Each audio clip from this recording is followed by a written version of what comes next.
Police বাহিনী নাই, এই প্রিন্সিপাল থাকতে লক্ষ পানির মতো সুদের মতো লাফাইয়া দৌড়িয়া কিশোরগঞ্জে উঠবে। আমি এসপি সাহেব দেখেছিলাম, আমাকে সবুরের পথ দিচ্ছে, সবুরের অফ করছে, হুজুর ধৈর্য ধরেন, ধৈর্য ধরে বললাম এসপি সাহেব ধৈর্য তো বড় জিনিস, যারা খুন করে, যারা পাতিল পানি হয়, যারা আসামিদের বাড়ি থেকে কিশোরগঞ্জ কিন্তু বাংলাদেশের অন্য কোন জেলার মতো না, এটা আমাদেরকে স্মরণ করতে হবে। এই শহীদ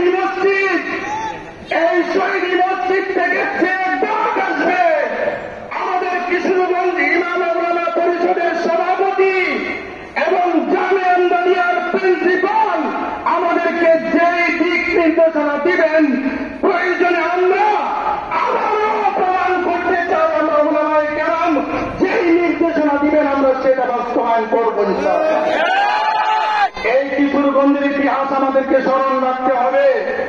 এই কিশোরগঞ্জ আল্লামা তারালি রহমতুল্লাহি আলাইহির কিশোরগঞ্জ, কিশোরগঞ্জ আল্লামা আহমদ আলী খান রহমতুল্লাহি আলাইহির কিশোরগঞ্জ, কিশোরগঞ্জ আল্লামা তারালি আলাইহির রহমতুল্লাহি আলাইহির কিশোরগঞ্জ, কিশোরগঞ্জ আল্লামা তারালি খান রহমতুল্লাহি আলাইহির কিশোরগঞ্জ। এই কিশোরগঞ্জ থেকে বাতিলের এখানে কবর সর্বপ্রথমে কিশোরগঞ্জে রচনা করা হবে। আমাদেরকে স্মরণ রাখতে হবে আল্লামা আজহারী আনোয়ার শাহ রহমাতুল্লাহি আলাইহি যখন সর্বপ্রথম এই তাবলীগের বিরুদ্ধে, এই ইসলামিয়ানদের বিরুদ্ধে যখন শহীদ মসজিদ থেকে যখন হুঙ্কার দিয়েছিলেন, তখন আমাদের অনেকের এই বিষয়টা বুঝে আসতো না, কথা ঠিক কিনা? আমাদেরও বুঝে আসতো না। আমরা অনেকে সমালোচনা করতাম যে তিনি তাবলীগ বিরোধী, তিনি তাবলীগকে পছন্দ করে না। কলন্দর হারছে গোয়েব দিদাগুয়েব, কলন্দর হারছে গোয়েব দিদাগুয়েব।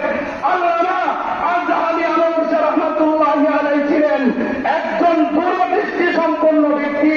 কুমিল্লার আল্লামা আশরাফ আলী রহমাতুল্লাহি আলাইহি, তার কাছে আমি শুনেছি, আমার উস্তাদ, আমার বুখারী উস্তাদ হুজুর বলেছেন, শাহজাহান এত দূরদৃষ্টি সম্পন্ন, বাংলাদেশের শাহজাহানের মতো এত দূরদৃষ্টি সম্পন্ন আলেন না। কথা বল ঠিক কিনা? শাহজাহান রহমাতুল্লাহ আলাইহি সবসময় হক কথা বলতেন, এই জন্য ওনাকে অনেকে পছন্দ করত না। আমি কথা লম্বা করতে চাই না, এখানে আমাদের মুরব্বীরা আছেন, কথা বলবেন। আমি একটা কথাই বলতে চাই, আমাদের মুরব্বীরা আমাদেরকে যে দিক নির্দেশনা দিবেন এটা মানতে আমরা রাজি আছি।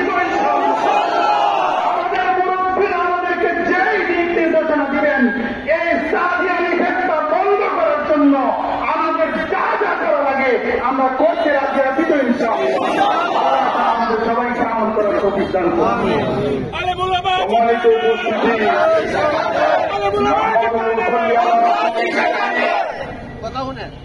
इस घर को आग लगी है, गोर की सड़क से আকবর এলাহাবাদী বিশাল বছর যুগের কণ্ঠ আকবর এলাহাবাদী বলেছিলেন, इस घर को आग लगी है, गोर की सड़क से। উনি বলেন, কলমিলতা তাকে তুমি কোথায় হেতা তাকে আমি কিশোর তোলে বেসুটি বসা গেলে। আমি প্রধানকে বলতে চাই, এত বন্ধনার আমাদের সময় নাই। প্রধানকে বলতে চাই, প্রধান মানুষের আস্থা আনেন, খুনিকে কেমনে ধরতে হয় বিগত দিনে আপনারা দেখাইছেন। এখন নীরব কেন? আপনাকে নীরব করাচ্ছে। আমি আপনার প্রধানকে বলতে চাই, পুলিশ পারে না এমন কোন জিনিস নাই। আমি বলতে চাই, খুনিরা সদর্পে ঘুরায়, আপনারা কিছুই বলেন না। বাঘের মূল্য পাইছেন, মগের মূল্য পাইছেন, মনে করবেন না। মগের মূল্য এগেছ নয়, কাজ দাবিদারি করছেন জনতার সন্তানে। কিছুদিনের মধ্যেই পরিবর্তন আসবে, আপনারা কিছু সাবধান হন।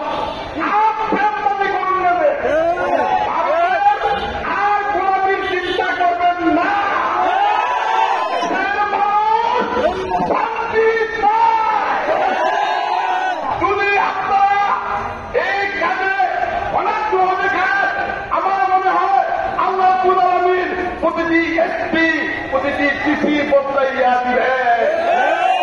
আল্লাহ এমন পিসি এসপি দিবে যারা আহমদুল্লাহের চেহারা দিয়ে চাইলে শ্রদ্ধা করে। আপনাদের বলতে চাই, আমাদেরকে মশলা শিখায়েন না, মশলা আমাদের শিখায়েন না, উকিল ব্যারিস্টারি শিখায়েন না। কারণ হলো খুন করলে ধরতে হয়, খুন করলে আসামি ধরতে হয়। খুন করলে যে মামলা সাপ কাটিং টিভিএস টাকা থেকে সার্টিফিকেটে, এই মামলা এখন তো মারানোর মামলা নতুন সেকশন আমরা ফেরাসিটামল এই ডাক্তার আপনাদেরকে শিখাই দিতে পারে। উকিল ব্যারিস্টারি মধ্যে দিলে দরকার নাই, খুন করলে আসামি জামিন হয় না, এই কথা যদি সবাই জানে। মাস্তা দিয়েন না, মাস্তা দিয়েন না, এই দামি